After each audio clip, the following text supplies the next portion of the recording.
À propos, est-ce que la Vierge Marie et les apôtres ont vécu le même baptême que nous, avec l'effusion d'eau ou l'immersion dans la cuve baptismale, avec la parole, Marie, Barthélemy, Jude, Thomas, Matthieu, Pierre, Jacques, Jean, je te baptise au nom du Père et du Fils et du Saint-Esprit. Eh bien non. Ils ont dû être confirmés, bien sûr. C'est le jour de la Pentecôte, comme il n'y avait pas d'évêque pour imposer les mains et mettre l'onction de Saint-Crème, eh bien le Seigneur a fait du son et lumière avec le vent, le feu, mais c'était leur confirmation. Leur baptême a consisté à participer en direct à la mort de Jésus, même s'ils n'étaient pas présents physiquement pour la plupart parce qu'ils avaient fui, ils étaient allés se cacher, mais ils ont participé en direct à la mort de Jésus. Et aujourd'hui, être baptisé, cela signifie d'abord être plongé dans la mort de Jésus. Nous le disons à chaque funérailles, dans la prière eucharistique, nous demandons, puisqu'il a été baptisé dans la mort de Jésus, accorde-lui, Père, de participer aussi à sa résurrection. Alors, qu'est-ce que ça veut dire? Eh bien, partons d'abord d'un constat que faisait merveilleusement bien le pape Jean-Paul Ier, alors qu'il était à ce moment-là cardinal Albino Luciani, patriarche de Venise. Chaque semaine, il écrivait une lettre à un personnage fictif ou à un personnage de l'histoire. Et dans une de ces lettres, malicieusement, il pose la question: quelle est la frimousse sympathique que vous recherchez lorsque on vous présente la photo de groupe sur laquelle vous avez posé? Alors je ne sais pas vous, mais moi, c'est la mienne. Je vais tout de suite chercher où j'étais pour dire « Ah, ben j'étais pas si mal » ou bien « Oh, quelle tête je faisais ». Et conclut le cardinal Albino Luciani, c'est parce que nous sommes tous nombrilistes, à des degrés divers, mais nous sommes tous égocentriques. Remarquez-le, quand vous dites à un enfant qui commence à peine de marcher « Donne-moi la main », ce n'est pas une main qu'il vous tend, c'est un poing. Or, la main, c'est le prolongement du cœur. C'est le signe visible de ce qui se passe dans notre cœur. Si j'ai la main comme ça, vous comprenez que dans mon cœur, il y a sans doute de la violence. Si j'ai la main ouverte, vous aurez moins peur de vous approcher de moi.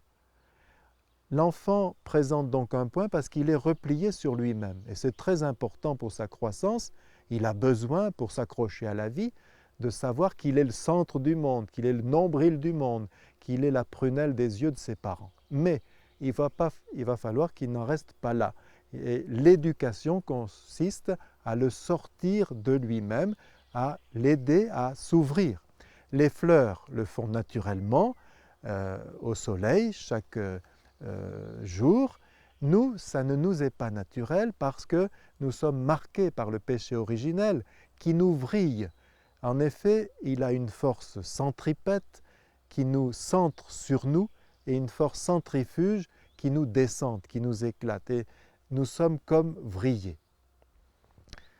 Mais le baptême a inscrit en nous la mort de Jésus. Qu'est-ce que cela veut dire? Eh bien, Jésus a fait de sa mort le don suprême de sa vie.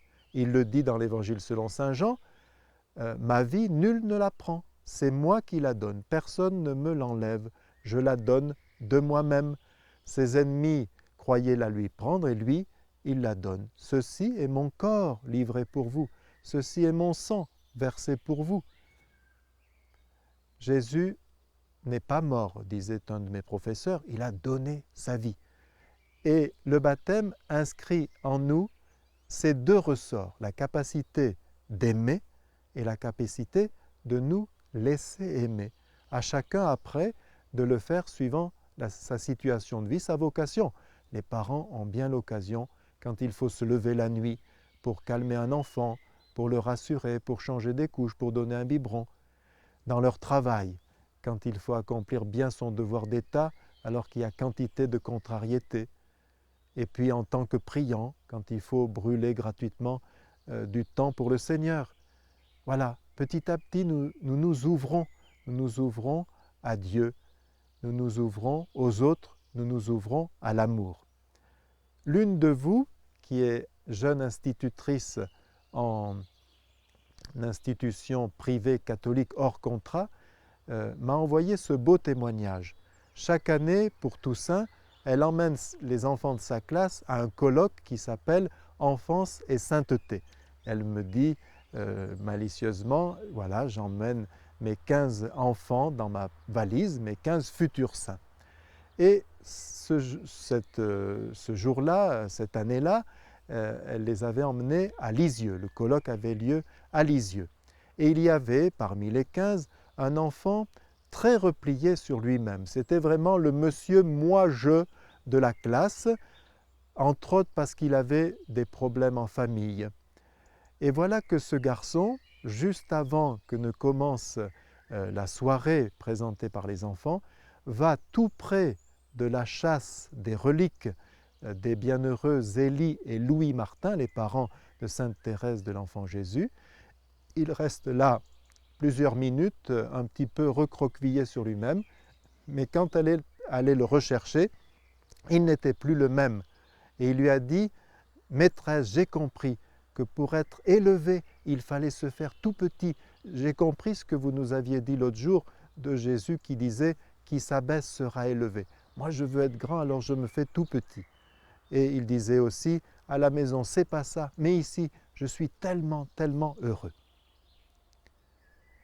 Le pasteur Thomas Roberts était anglican, il aimait beaucoup l'Église catholique, il était très écuménique et très malicieux. Un jour, il a dit « Quand j'ai été baptisé, mon vieil homme a été immergé. » Mon vieil homme, c'est l'expression de saint Paul, c'est pour dire ce moi qui nous en fait voir de toutes les couleurs, ce moi qui est vrillé. Pour passer à l'homme nouveau, ce n'est pas facile.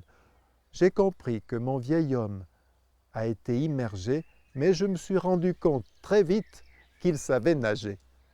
Et oui, c'est pour ça que nous sommes sauvés par Jésus, c'est lui qui nous sauve, mais nous sommes sauvés aussi avec lui et en lui, comme dit la prière eucharistique, précisément la doxologie finale, parce que nous avons besoin, pour être sauvés, de cet accompagnement de Jésus, de cette permanence de sa présence. Nous devons faire de nos vies, dit saint Paul, un sacrifice. Alors, aujourd'hui, on ne comprend pas bien le mot parce qu'on pense à marchandises sacrifiées, à prix sacrifié. Mais le mot dans son étymologie est très beau. Dans sacrifice, il y a le mot sacré et le verbe faire. Il s'agit de faire sacré, de rendre sacré, de rendre divin, de transformer petit à petit nos vies en de l'amour pur. Et c'est pour ça que la mort à la fin de notre vie peut arriver par surprise comme un voleur dans la nuit, mais il n'y aura rien à voler puisque tout petit à petit aura été donné.